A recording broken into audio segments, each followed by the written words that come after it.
Some places love to talk about their ghosts, while others are less forthcoming. Hear about both kinds of counties and more in this episode.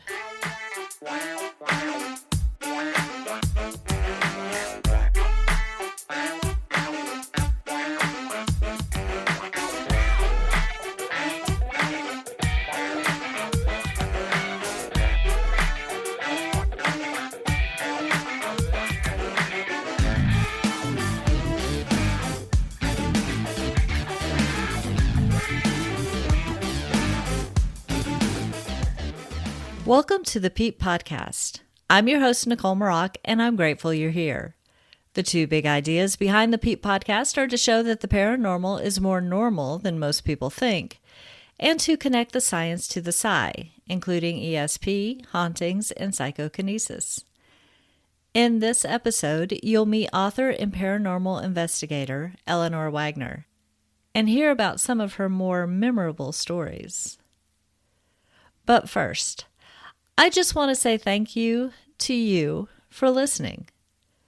Whether you've been with me since October 2020 or you're just finding the show, I appreciate you.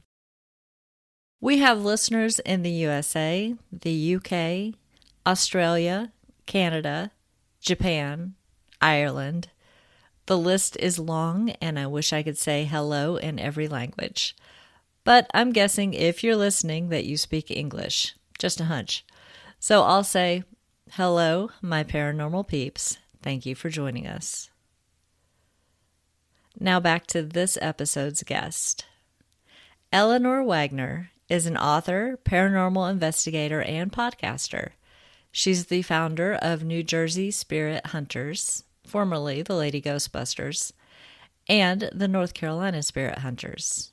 Her first book, Dream a Little Dream, a psychological thriller romance, has been well received by her reader audience. She went on to write her nonfiction haunting series, which consists of Sussex County Hauntings and Other Strange Phenomena 1, 2, and 3, and Warren County Hauntings and Other Strange Phenomena.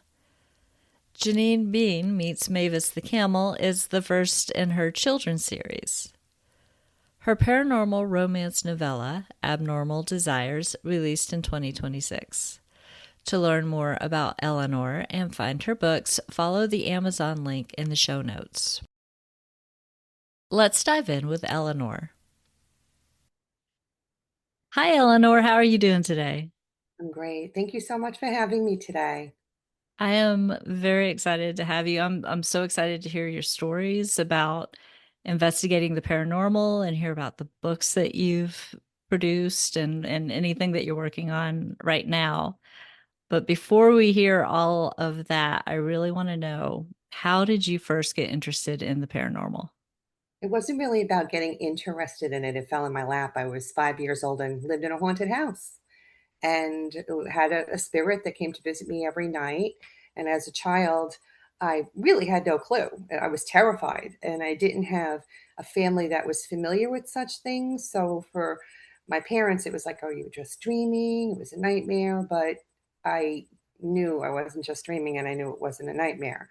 And I even received a name for the spirit. It was Uncle Paul. Whether he was Paul, whether he was my actual Uncle Paul who had passed away before I was born, I don't know.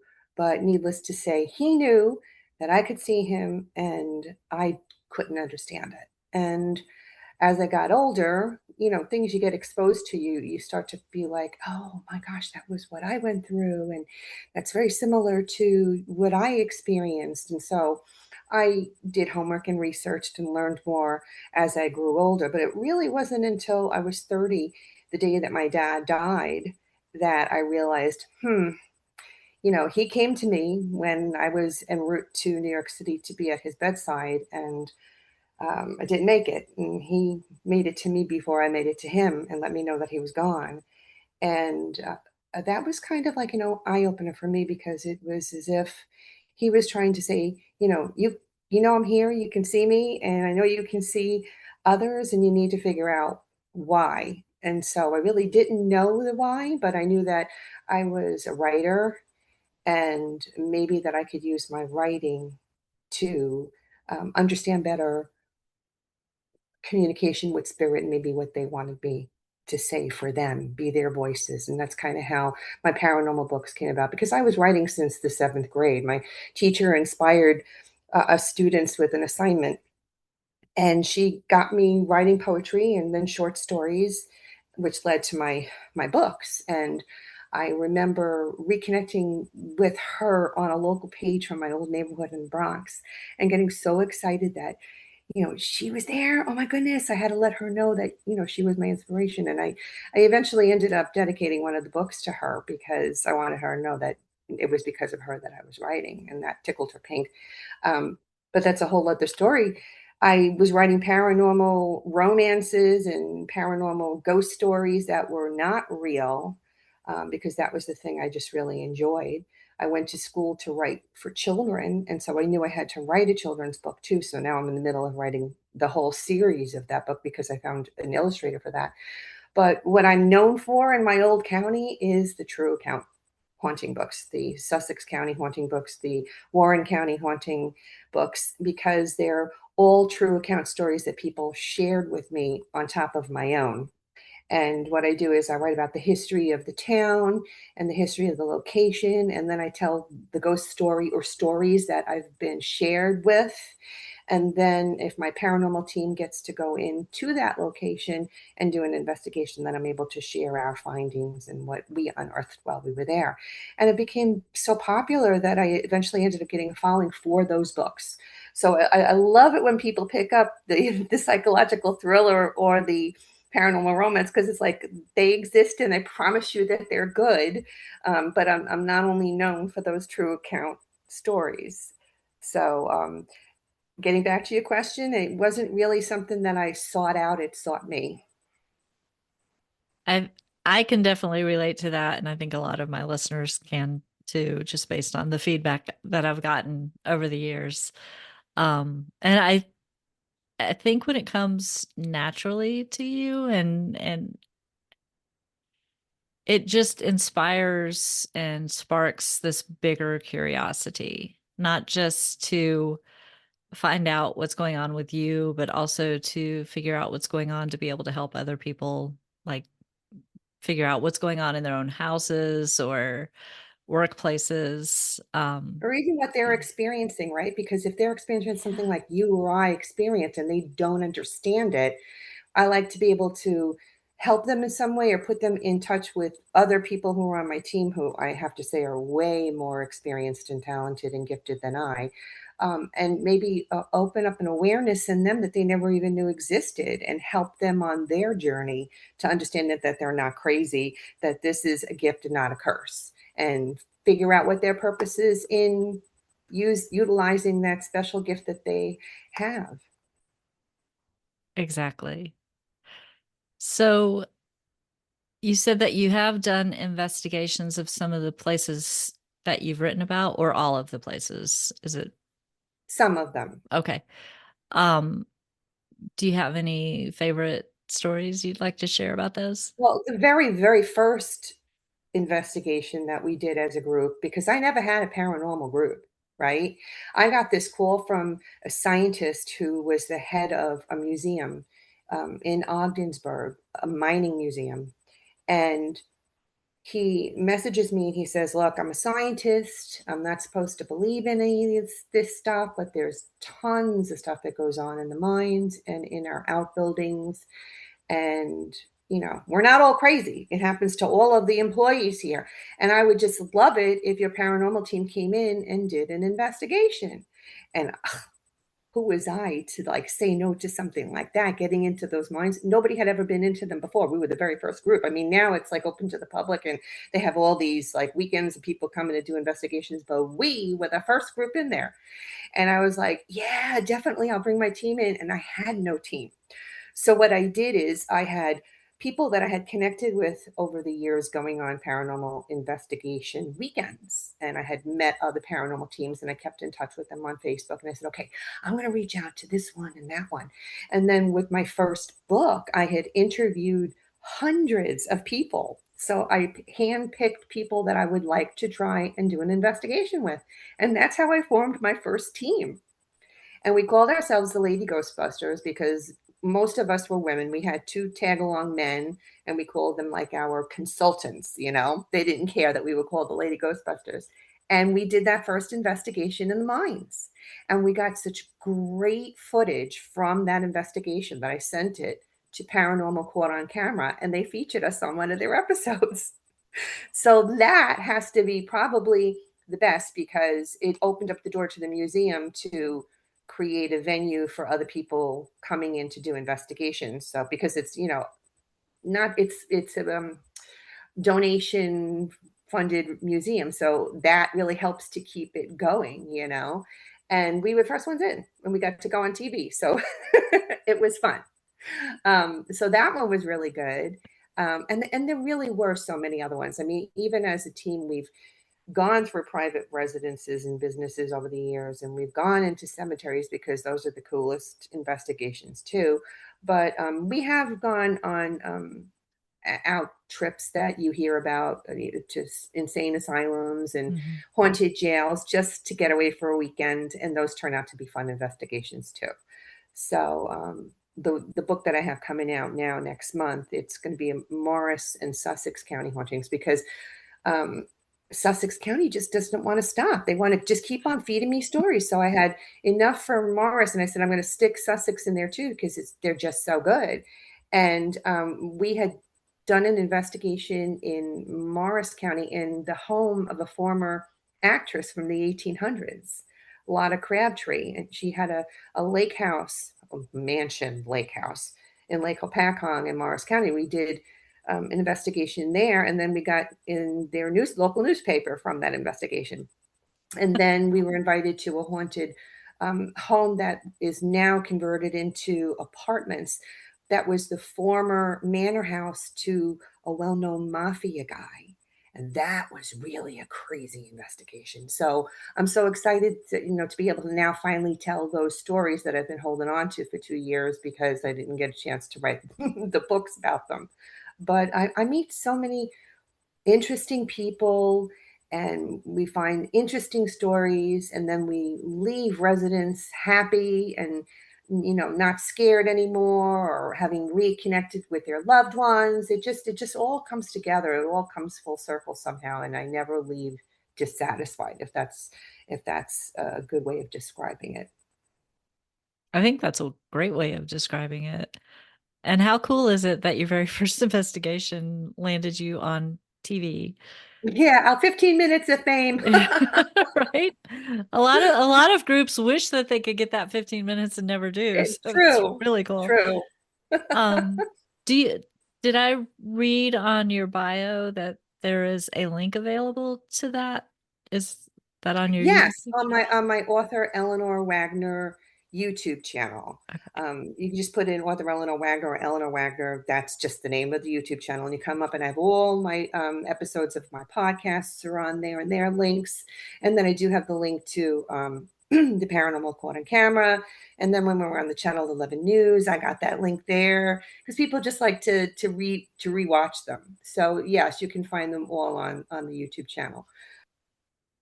Why do you think, or do you think that Sussex County is any more haunted than any other county?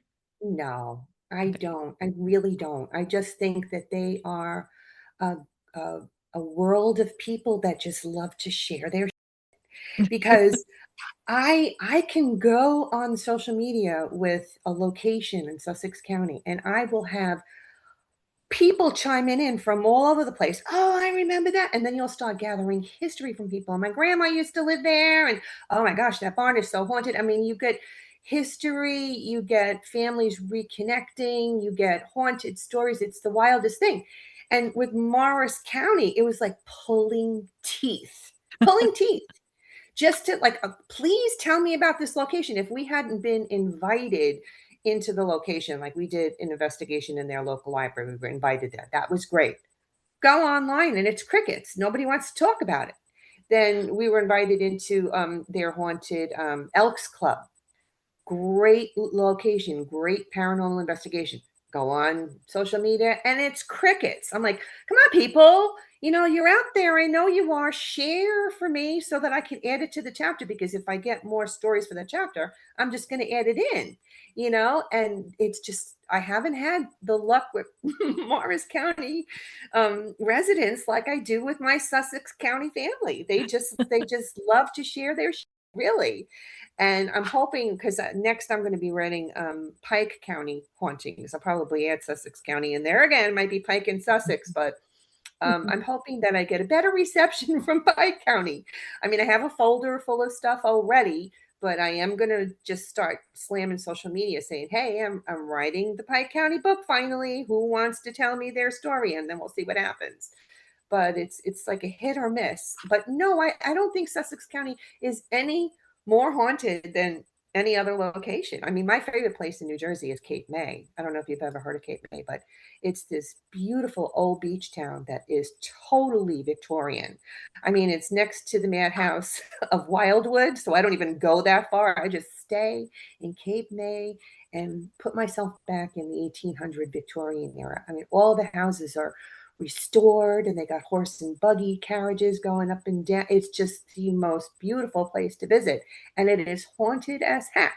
And they've got they love to rent out their locations as haunted. Come and stay in our haunted house, and I've been in a few and have experienced the haunted. So I feel like every place has their hauntings, and it's just a matter of who wants to talk about them. Mhm. And you know as well as I do that paranormal has become so open and well known in the last 10 years. 20 years ago, not so much. 30 years ago, no. I have members 40 years ago, they were called crazy.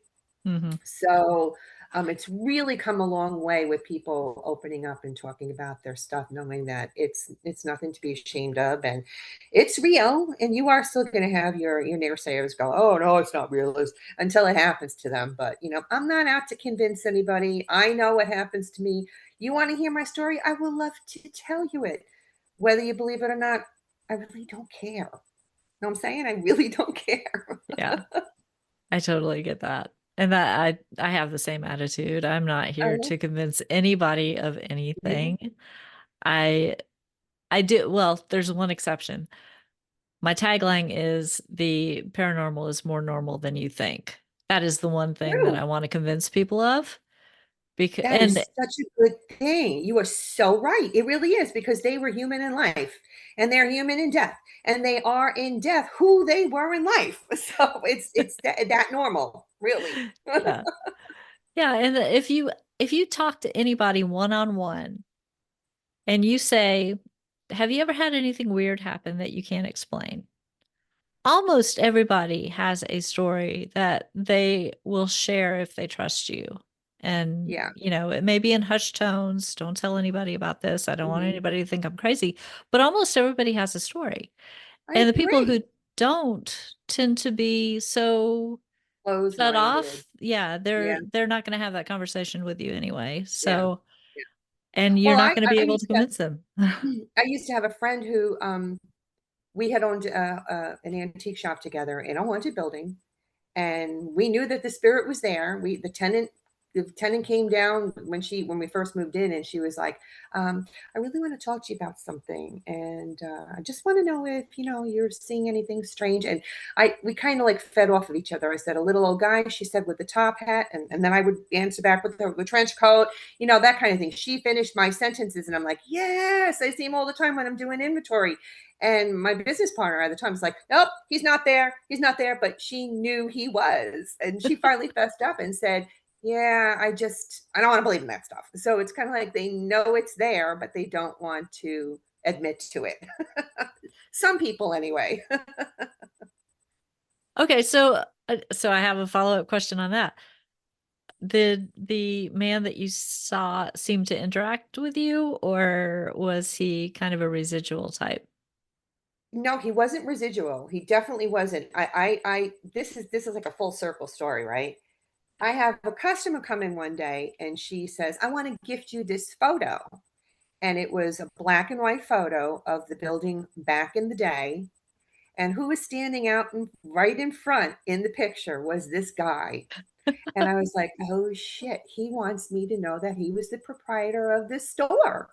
I never got his name, but he had to have been the proprietor of the store. And he was right there in that picture. And I was like, thank you so much, because that's how we made the connection. The reason why he was in there is because he was watching what we were doing. And, and I think he liked that it was a shop, Yeah. and I think he liked that we were taking care of it and doing something with his space. But I always feel like you want to feel, you want to make them feel like they're included. You want them to know that you're loving what was theirs and Mhm. that it's still theirs. You're just taking care of it for them. And that's the way I look at it, because we're not in our space, we're in their space.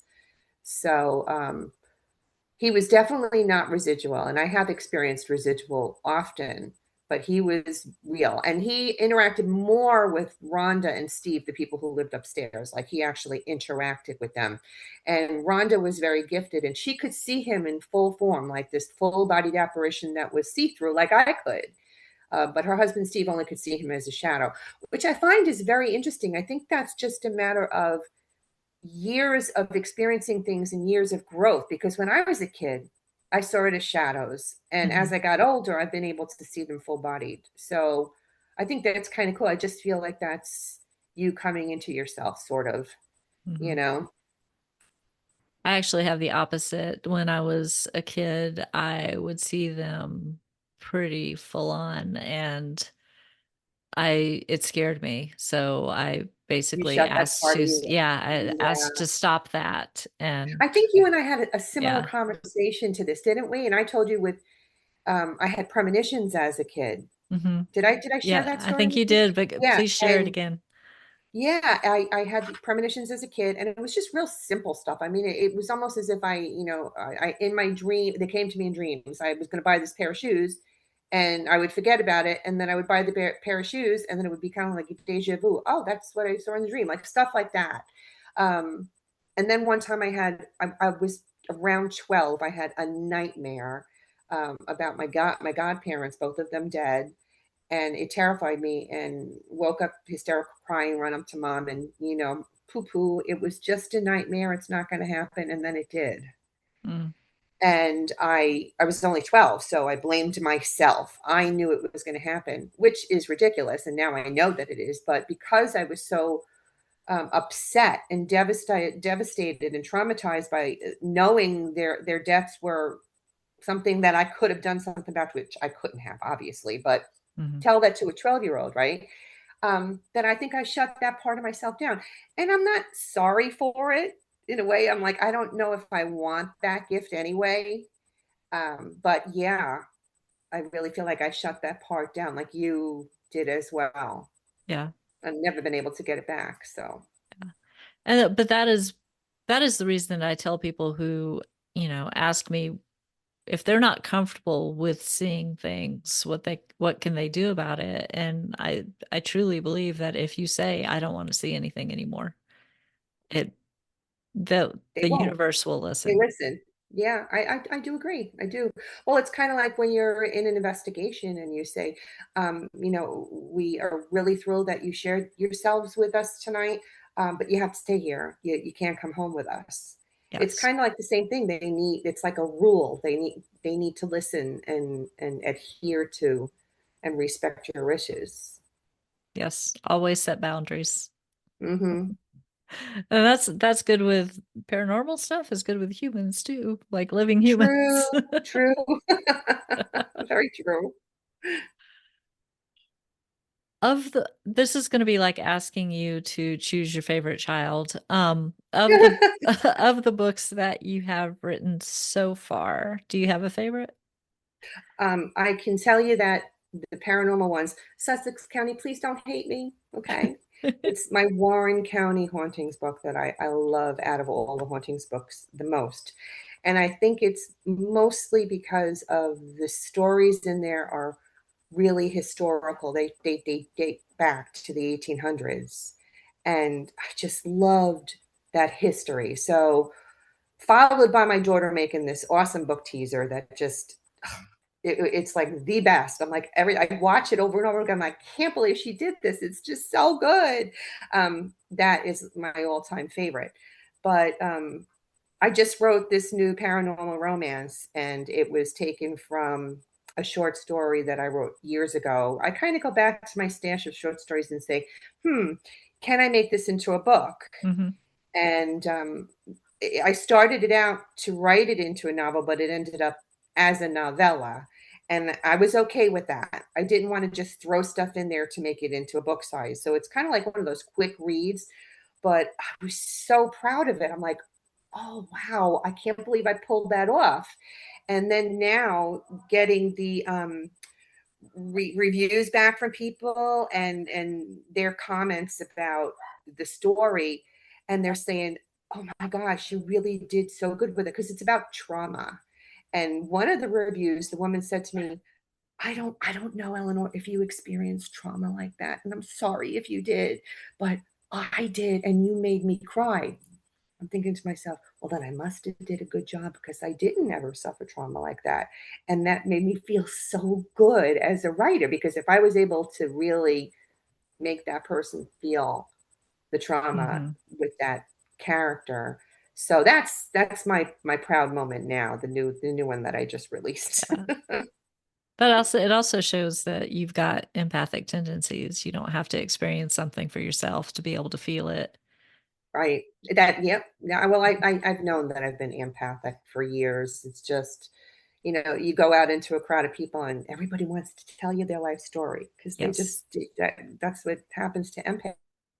Just sit there and you listen, and you try and guide them and help them in the best way that you can. And that's just what we do, right? Right. Right. I honestly, I at one point thought that I had stamped across my forehead, "Tell me your ghost story."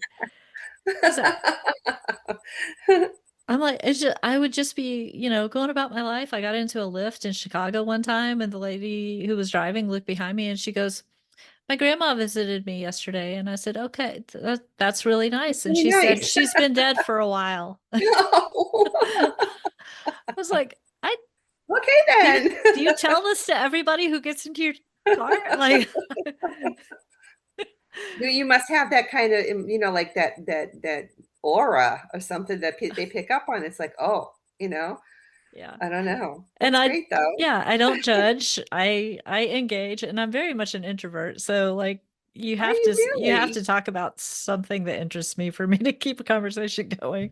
And yeah, Oh, we talked wow. all the way to the airport. There you go. And you were there, and she needed that. So I always feel like it's not a coincidence. I feel like those people that we are put in contact with, they need us for a reason. Yeah. And I try and figure it out. And sometimes I can, and sometimes I can't. I'm like, well, hopefully I did what I was supposed to do. But I feel like if I come out of it feeling good, then I know it worked, Hmm. if I that makes sense. It does make sense. I can totally relate to that. What is and this is I feel like I'm giving you pop quiz questions here. But what is the oldest ghost, for lack of a better way of putting it, that you've encountered? Like you've talked about the 1800s, and I know there are places that are older than that up where you're Hmm. from. Those stories that I told people about in Warren County hauntings, they were old ghosts, but they weren't ones that I encountered. They were stories from other people, Hmm. sadly. Um, I'm trying to think who was the oldest one. That's so hard to say, because sometimes you don't really know. Hmm. Um, there was this one story of this location that we had been to, and we had connected. There was a child spirit in the store, and the child spirit was known to everybody. The customers would come in, would hope to get locked into the bathroom, because they would say that they thought it was a little girl that was locking them in the bathroom. And when we went to do an investigation there, it turned out it was a little boy, and we actually got the little boy's name, and he was bonded to another male spirit. Now, we were able to decipher that they didn't die at the same time. They weren't even in the same era, that the little boy was the older spirit, and that they just died in the same location. And that's why they were there together. Um, and the reason why they were bonded was because the little boy, who came out of probably like the Victorian era, somewhere on or abouts then, suffered from epilepsy. And if you know back then, if there were any kind of disabilities that a child suffered, they were really separated from society and pretty much shunned. So this Hmm. little boy was like locked up in the attic for his life until he succumbed to his lifelong illness. And so was a child in death. And I think he just didn't know that he had to go to the light. I think he was kind of like just stuck. And then Yeah. later on in time, when this male spirit ended up in the same spot and bonded with him, it was because the male spirit had been shunned by society for a different reason. He had committed suicide because he was a gay Catholic, Mm. and he was shunned because he was gay. So I think he felt connected to the little boy in that sense and protective of him. And I have to say that that was a very poignant uh, investigation for all of us women because um, we felt so much for them because of the pain that they had to endure in life. And now they were afraid to go into the light because they were afraid of rejection and being shunned in heaven. And I tell you, in that moment, we were crying. I remember we said prayers for them. We told them, "You will find love and acceptance in the light. Do not be afraid to go there together." And, you leave, like I said, I didn't know how old those spirits were. I feel like the little boy was the older one we knew, and we kind of thought that he was from the Victorian time frame. But when we left there that night, we really felt like they had gone into the light, like they had left.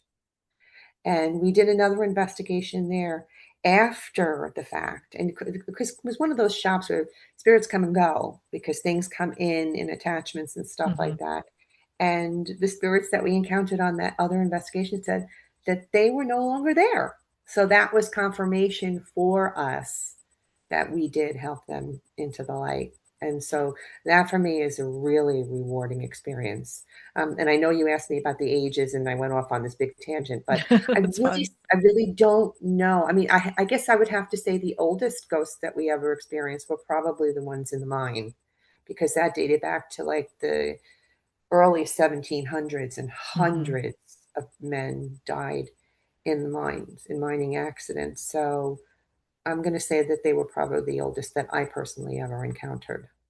That would make a lot of sense. Yes. Yeah. Yeah.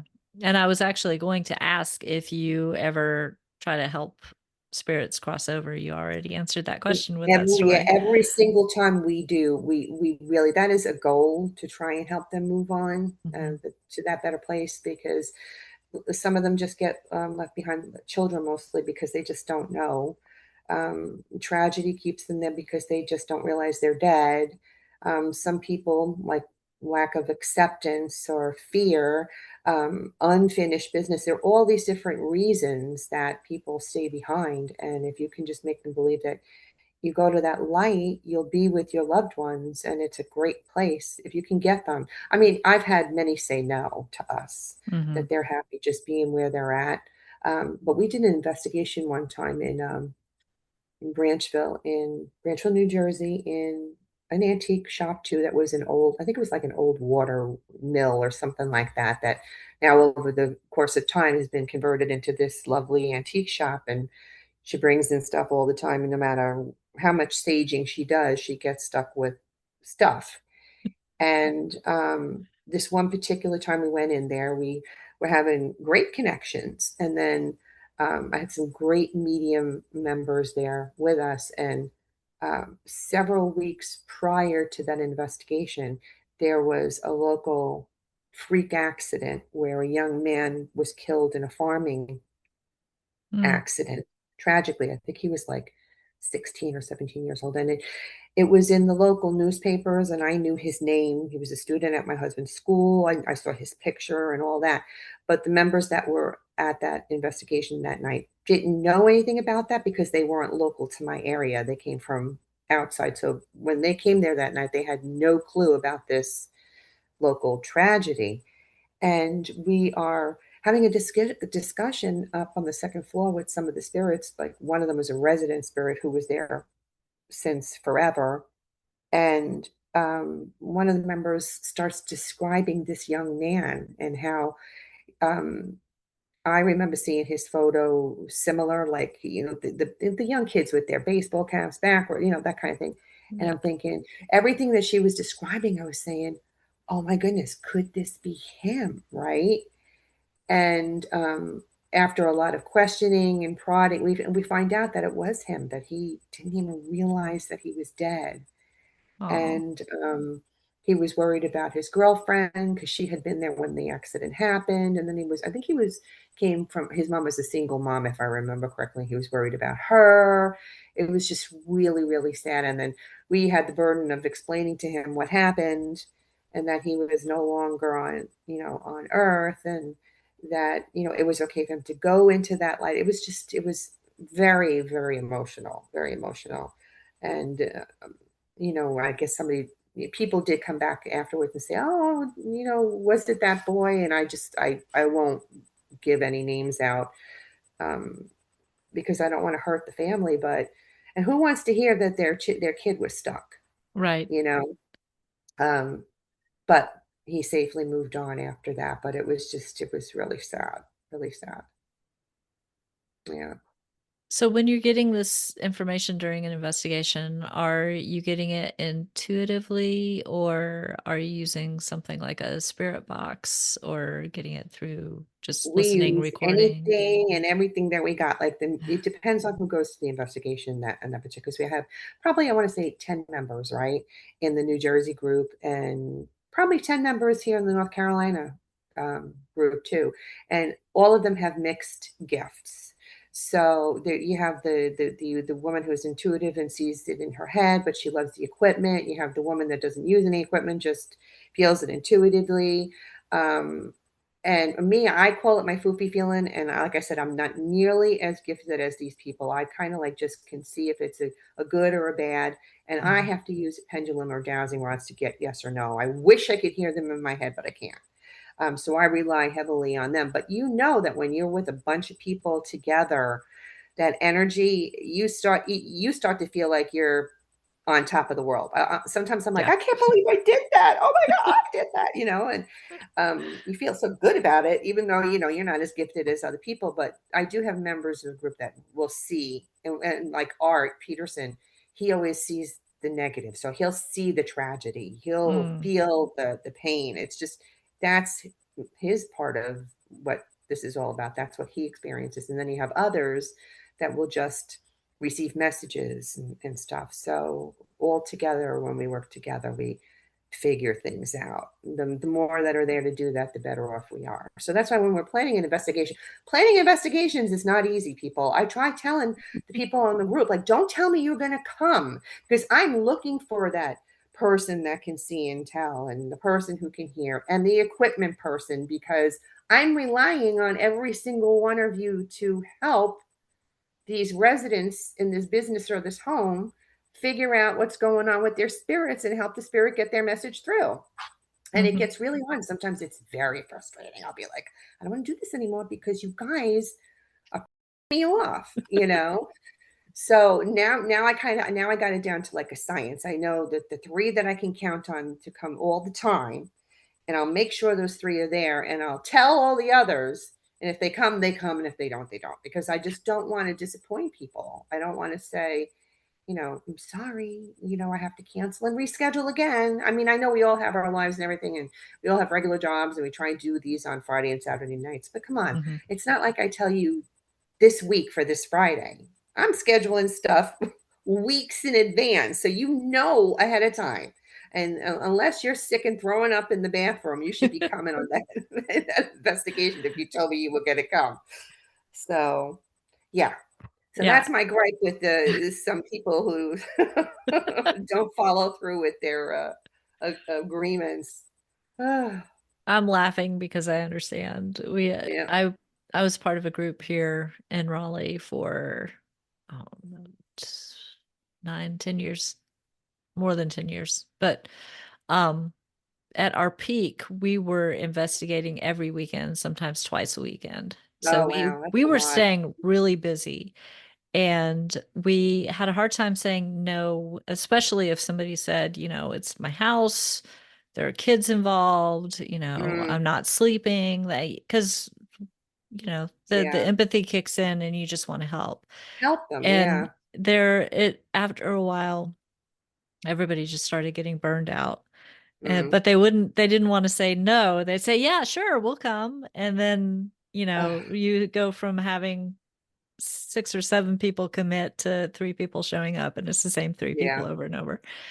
yeah. And, I appreciated when they did show up, but then there's all the follow through. So if you're doing hours of recording, you have to take the time to go back and Listen listen to and it. watch and Yeah, that's a lot of all work. of It's that. a lot of work. It really is.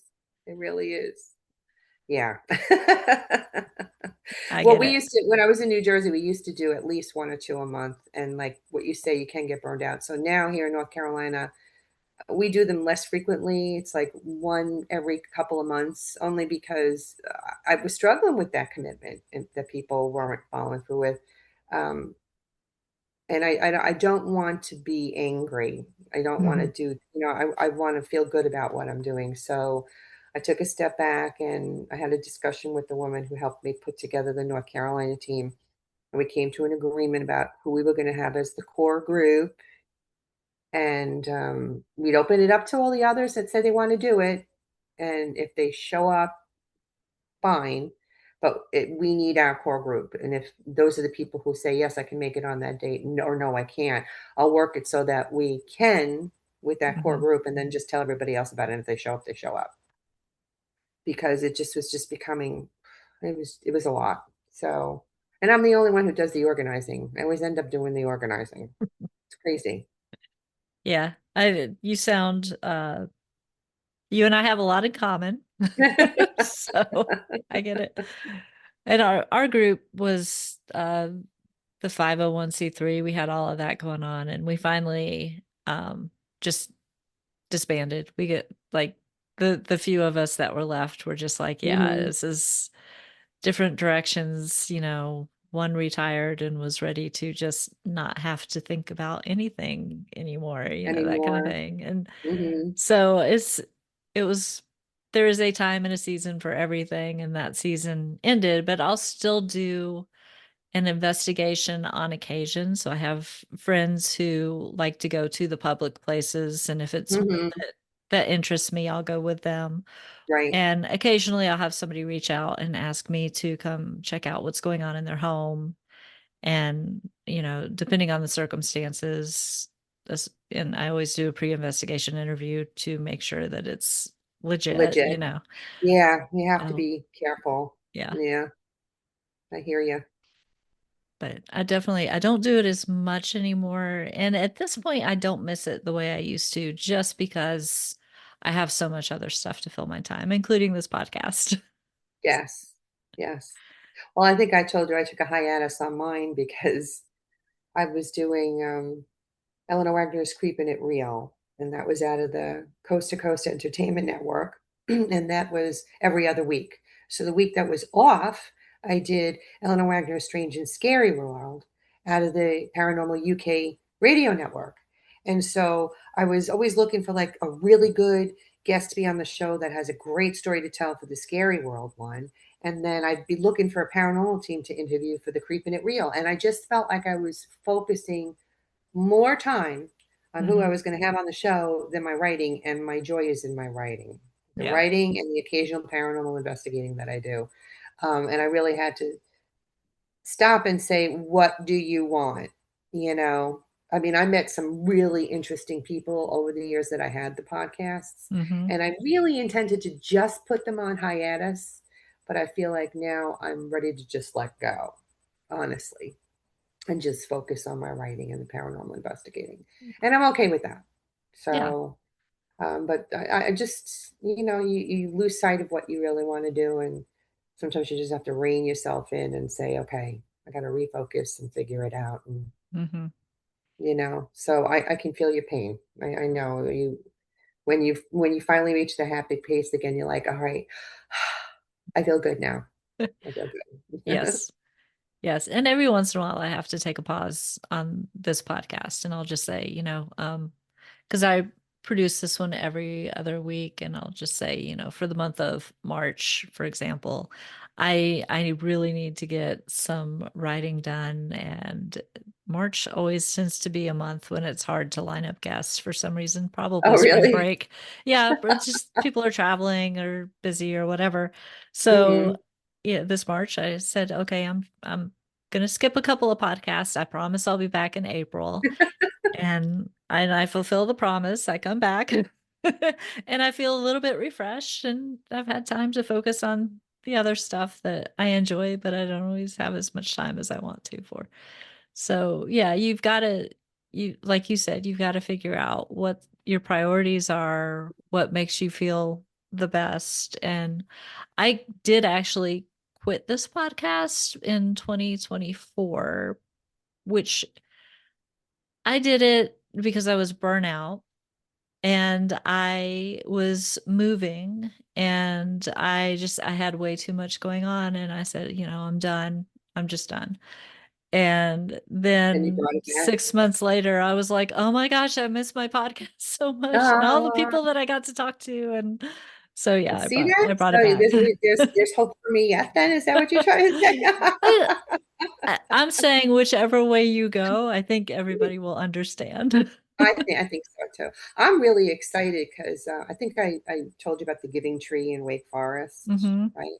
Yes. Um, and then we what the first investigation we did as a North Carolina spirit hunter was in the Wake Forest cemetery, and we were trying to connect with a local murder victim, and that came full circle. So I have those two stories coming out in the new book because I have other strange phenomena chapters. So I have chapters on ghost stories around the country.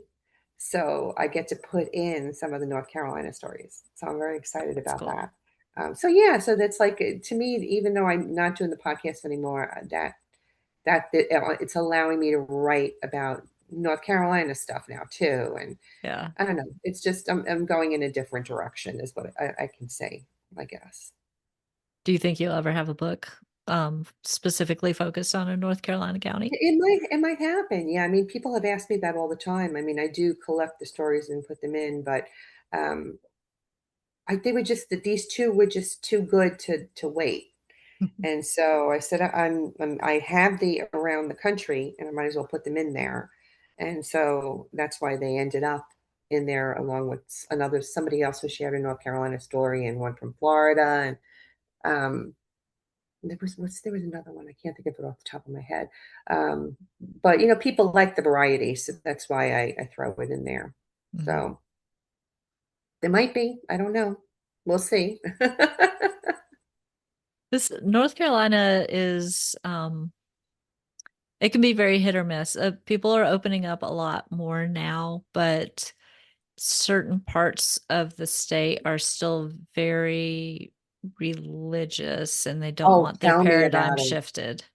Oh my goodness. I put a Yeah. post on social media saying, I'm a paranormal investigator. When I was first trying to put together the team, Yeah. okay, boy, did I have some people rip me apart. You're doing the devil's work and you should get your Bible out and, preach it. And I was just like, look, God gave me this gift. It's not a curse. And that's what I Mhm. believe. So, save you preaching for somebody else and not me. But yeah, Yeah. I had people really ripping me apart. And, you just got to kind of scroll past them. You just can't let Oh them yeah. get to you. If you respond to them, then you're just feeding fuel to the fire. So I just didn't. But Yeah. yeah, I know what you're talking about. Yeah. It's funny if for the people who don't live around here, the Triangle area is Raleigh, Durham, Chapel Hill. And if you go to the western side of the Triangle area, people tend to be a lot more open-minded than the eastern side, like where Isn't I that live. interesting? Yeah. Huh. It's it's really it's really wild, but it proves itself out over and over again. And I don't know if I kind of think it's because the western side of the triangle tends to be a bit more multicultural. Mhm. So there's a lot more Hindus and Muslims and um different versions of Christianity and atheists. Yeah. And the further east you get in North Carolina, the more you get into the uh Bible Belt. yeah, Southern Baptist Mhm. and Pentecostal, and the ones that are a little bit more, or sometimes a lot more, closed-minded. And if you are one of those people, please don't write to me. You're probably not listening to this podcast anyway. And if you are, she's just not going to answer you. That's all. Right. Yeah, you can go to my website and see how I feel about the gifts of the Holy Spirit, and Yes. that is the way we do this work. So, or at least That's I'm right. speaking for myself. No, I totally agree with you 100%. Sheesh, really. Yeah. We're coming up on time. I want to give you time to talk about anything else that we might have missed so far. I don't know. I think we've covered quite a lot. We I mean, I have. could still talk your ear off if you let me. So, but no, I think we covered everything. I mean, if anyone is interested in finding more about me and my books, you can go on Amazon, Eleanor Wagner. They're there. I stopped doing a web page because yeah, everybody wants their hand in your pocket for Hmm. something. And when you're writing, you do it for the joy of it, and not to make yourself rich. I mean, if it happens, that's great, but you don't make any money in this business. Everybody else tries to make money off of you. So Truth. after I was like dishing out this money for the website, I said, it's just not worth it for me. And I ended that. So I kind of lean on the bio and the Amazon page that talks about it. And I am on Goodreads and BookBub. So, and all author, I'm on all of those sites too. So they can find me there as well. But I guess I just want to share that I just don't write about true account hauntings. I do have other books, Hmm. and they are good reads if you are into reading psychological thrillers and paranormal romances, or if you have a little child that is reading chapter books. I have a children's book, and I guess my big plug would be to please give it a review, whether it's good or bad. As authors, we struggle to Hmm. get those reviews, and Amazon's not friendly with us with those reviews. No, So if you do read something, please give that author a review. I second that. That was Thank actually my my newsletter. Uh it was kind of a funny story, but then it turned into, please, if you've read my books, review them for you. this Yeah. for the same reason. It's people, and the funny thing is, a lot of people won't give reviews because they just don't think about it or they don't have time. But then Yeah. they go to Read Amazon, them. and they read them, and they will not buy a book if there's not a review on the book. If it's I by an author know. they don't know, but then they don't give a review. So we're just kind of stuck in this catch 22. I ended up setting up this Facebook page called Eleanor Wagner's Authors Supporting Authors. And it originally started out with just authors helping each other out and reading and reviewing each other's books each month, just to help to build our reviews. And recently we opened it up to readers too. So you got people that are coming on that are looking to find their next read, which is great. But yeah, so I set up this Facebook page, and now I have people that are readers that come on there too, which is great because they're meeting new authors and being able to read the books, and the authors are getting their books read. So it's just so hard. So when I put together the show notes, I will have a link to your Amazon bio. Hmm. And I'm pretty sure you've sent me a link to that Facebook page. So if it's okay with you, I'll plug that one too in there. Sure. I'll go and I'll resend them to you just in case. So you Okay, got and you could use whatever you want to use then. that would be helpful. All right. Terrific. Awesome. Okay, Eleanor, thank you so much for joining me tonight. I really enjoyed this conversation. Thank you so much for having me. I appreciate it. It was fun. Thanks to Eleanor for sharing her stories, and thank you for listening. If you want to share your own personal paranormal experience of any type, use the Share Your Personal Experience button and fill out the form at peeppodcast.com to get in touch. You can be as anonymous as you'd like, or you can let your paranormal freak flag fly and share your name. Either way, I'm happy to hear from you. Sharing our stories helps people realize that the paranormal is much more normal than they think. That's PEEP podcast.com. Remember, that stands for People Experiencing Everyday Paranormal. While you're there, subscribe to my newsletter to keep up with the podcast and all my creative and energetic endeavors. I usually only email it once a month unless I have a special event you should know about. You'll receive briefs on recent episodes, behind-the-scenes moments, information on any upcoming appearances, plus some occasional fun extras. If you enjoy the podcast, please give it some rating love on your favorite podcast app. Share it with friends and subscribe so you don't miss an episode. Ratings, reviews, and shares help platforms like Apple Podcast and Spotify know it's worthy of surfacing to new listeners. And as we build our audience, we have more chances to hear their paranormal stories. A huge thank you to everyone who has given the show some love. You're helping it grow. No matter how you support the show, listening, telling others about it, or any other way, I absolutely appreciate your being here. Thanks again for listening. Stay safe and be well.